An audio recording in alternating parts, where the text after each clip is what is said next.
Hey, I'm Karai. Like some Viktor content, some middling content? Consider subscribing, maybe even hitting that like button. It'll help me up a lot. And if you do, you'll get blue buff. Viktor Challenger. The only rule, I can only play Viktor. Unless it's banned, then we're playing Orianna. No Viktor jungle, no Viktor support, maybe Viktor Bali, and that's about it. Hello friends, welcome back to another Viktor 2 Challenger series.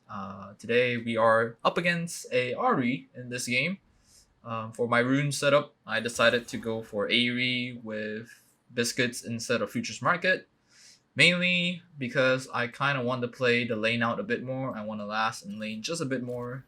Perhaps force Ahri to base first before I can.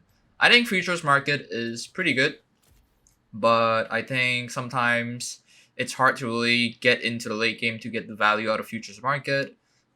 As much as I like getting a early lost chapter, I feel like the impact of getting a lost chapter is not good enough, really enough. Perhaps I'm just not good enough to use Futures Market, but that's how I feel. Hence, I decide to play the lane out more by taking biscuits here.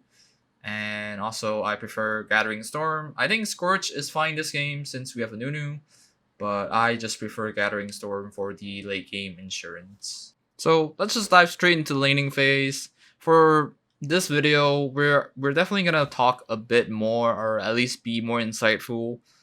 For two reasons. One, I want to be able to look at my laning phase, and even for myself, I want to understand what I'm doing. Sometimes in game, in the heat of the moment, it's really hard to understand what I'm doing. And two, I want to explain to you guys so you know what I'm trying to do as the Viktor in this certain matchup. So again, we're up against an Ahri. I started E because I have biscuits. We're not too worried about running out of mana. If you have biscuits, you can definitely start E. E also helps you poke better because you have more range. And the problem with starting Q is that sometimes you start with Q, even though you have a better trait pattern, you actually might mess up the wave a bit, and you can't really push up. As I say that, I start E, but I didn't get the push. However, you can see the value of starting E as I landed, I believe, 3 E's already onto her, and we have a significant health lead onto her. I'm not afraid of trading her as she is level 2 first, because my level 2 is hitting soon. You can see that both of us are at the same value of HP, but because I started at a higher value, I think it's not too bad of a trade. I definitely might have been able to play that better, but I'm not too worried about taking that trade for sure. The wave is in neutral again, and you can see that once again I'm trying to hit the wave first. It's at this point where I realize I'm taking too much Q from the Ahri. I think Ahri's Q is deceptively long.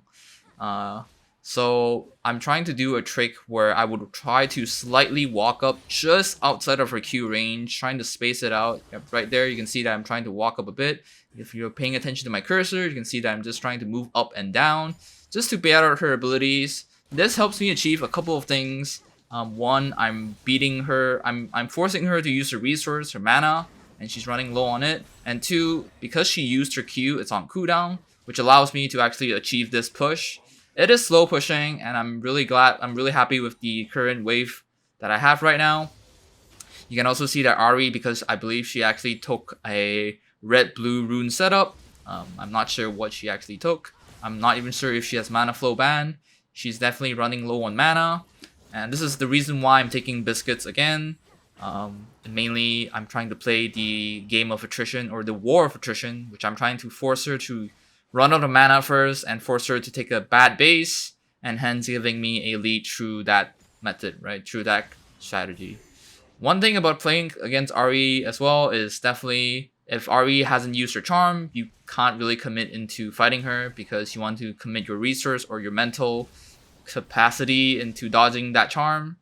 And after she uses her charm, it also achieves the same thing by dodging her Q, right? Baiting her ability. She has no cooldowns and she's running low on mana.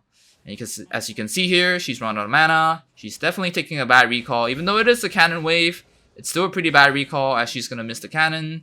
And just like that, you know, even though we didn't really use any biscuits, we barely just run out of biscuits. We have a lane advantage through beating her in lane. After basing, we got 2 amp tomes, and compared to what Ahri has, she got herself 1 amp tome. We definitely have the slight item lead here, regardless of how weak AP item components are. It gives us a bit more poke, which might be enough to actually kill her.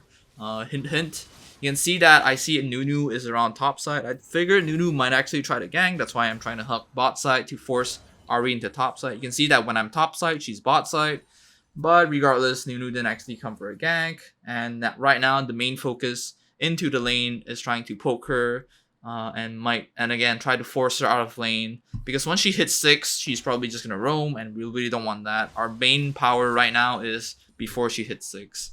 And because I made her base earlier and had a bad recall, we know that if we hit 6 sooner, there it is. She made a mistake by queuing onto the wave, which kind of forces her into a static animation, which allows me to gravity field here. I figured she probably based, but because she didn't, we do the classic E flash and not flash E. It's just a couple milliseconds faster, but those milliseconds is enough for you to actually, surprise the enemy into getting a kill. It's really hard to dodge. E flash is slightly slower. I might make a video on this. Let me know in the comments if you guys want to know more about it. But just like that, we have completely solidified our lead into winning this lane kingdom.